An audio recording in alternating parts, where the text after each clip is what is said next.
Hello et bienvenue dans cette quatrième vidéo de la série La base pour construire ta routine.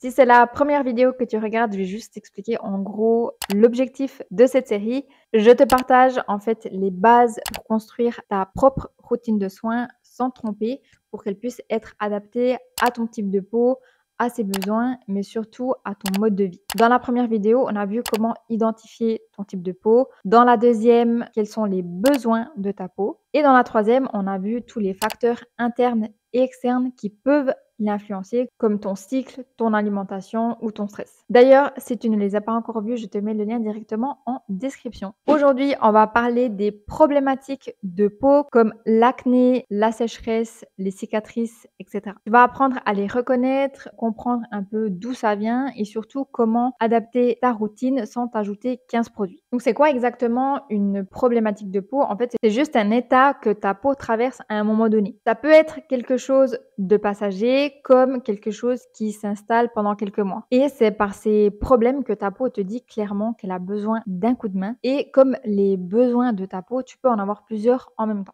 C'est parti, on commence tout de suite parce qu'il y en a 10 et le premier, c'est l'acné. Si tu as des boutons, des points noirs, des microkystes ou des inflammations régulières, c'est que ta peau te dit qu'il y a un déséquilibre. Ça peut être lié aux hormones, au stress, à ton alimentation ou à une routine beaucoup trop agressive. Dans ces cas-là, je te conseille d'utiliser des soins purifiants mais doux comme l'acide salicylique, la niacinamide, le zinc, etc. Et n'oublie surtout pas d'hydrater ta peau même si tu as de l'acné. La deuxième problématique, ce sont les cicatrices d'acné. Ça peut se présenter sous forme de taches rouges, brunes ou de petits creux juste après une poussée d'acné. Et là, l'objectif, c'est vraiment de réparer, apaiser, exfolier ta peau en douceur et surtout la protéger avec un SPF pour éviter que ces cicatrices s'installent définitivement sur ta peau. La troisième, c'est la sécheresse. Donc, généralement, c'est une peau qui tiraille, elle pèle, elle peut aussi démanger parfois et c'est parce qu'elle manque de gras. Dans ces cas-là, tu as plusieurs solutions.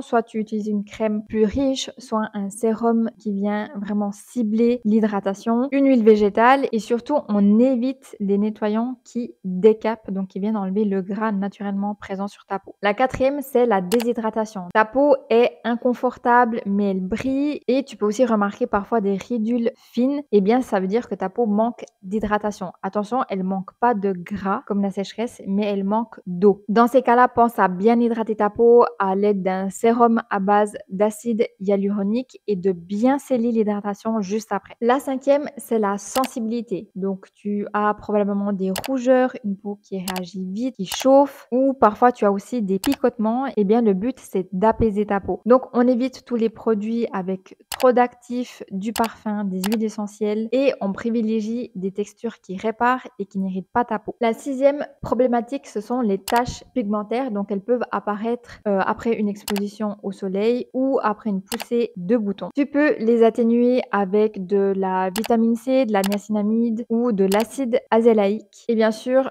tu n'oublies surtout pas la protection solaire tous les jours pour éviter d'avoir de nouvelles taches, mais surtout qu'elles restent définitivement sur ta peau. La septième, ce sont les rides et les ridules. Alors, ce ne sont pas des imperfections, c'est juste ta peau qui vieillit. C'est tout à fait normal, mais tu peux les prévenir ou les atténuer. Et tu as à ta disposition le rétinol, la vitamine C, les massages ou des soins un peu plus poussés en institut qui vont stimuler la production de collagène. Mais je pense que ce thème ici mérite carrément deux vidéos. Une vidéo pour prévenir les signes de l'âge et une vidéo pour atténuer les signes de l'âge parce que ce sont deux problématiques différentes. D'ailleurs, si ça t'intéresse, n'oublie surtout pas à me le dire en commentaire. La huitième, c'est le teint terne. Donc ta peau, elle peut paraître un peu grise, fatiguée et sans éclat. Eh bien, il faut venir stimuler ta peau avec des exfoliants doux comme les AHA ou la vitamine C qui est hyper efficace. Et tu as aussi les massages. et on n'oublie pas de bien l'hydrater. La 9e, ce sont les pores dilatés. Alors, ils se trouvent généralement au niveau du nez ou du menton ou du front ou les trois ou juste le nez et le menton. Bref, t'as compris. Ils sont plus visibles quand ta peau manque de tonus ou qu'elle produit beaucoup trop de sébum. Il y a un combo gagnant qui est la niacinamide et l'acide salicylique et le double nettoyage qui va nettoyer ta peau en profondeur sans l'agresser. Et la dernière problématique, ce sont les points noirs et les microkystes. En fait, ce sont des bouchons qui viennent obstruer tes pores. Et là, l'objectif, c'est de vraiment les nettoyer en profondeur. Donc, comme j'ai dit juste avant, le double nettoyage est hyper efficace pour nettoyer ta peau en douceur sans l'agresser. Et tu peux ajouter à ça des exfoliants doux pour ta peau et des produits non comédogènes. Et voilà, on a vu ensemble les problématiques les plus courantes que ta peau peut rencontrer. Mais une chose qui est très importante, c'est que les problématiques que tu peux avoir sur ta peau ne te définissent pas. C'est juste une info que te donne ta peau et c'est tout à fait normal. En plus, tu n'as pas besoin de 15 produits pour en venir à bout et pour que ce soit efficace. Mais ça, on va le voir dans la dernière vidéo de la série. Le plus important, c'est vraiment d'observer ta peau, de noter que tu vois ce que tu ressens, ce qui fonctionne, ce qui ne fonctionne pas en fonction des produits que tu utilises.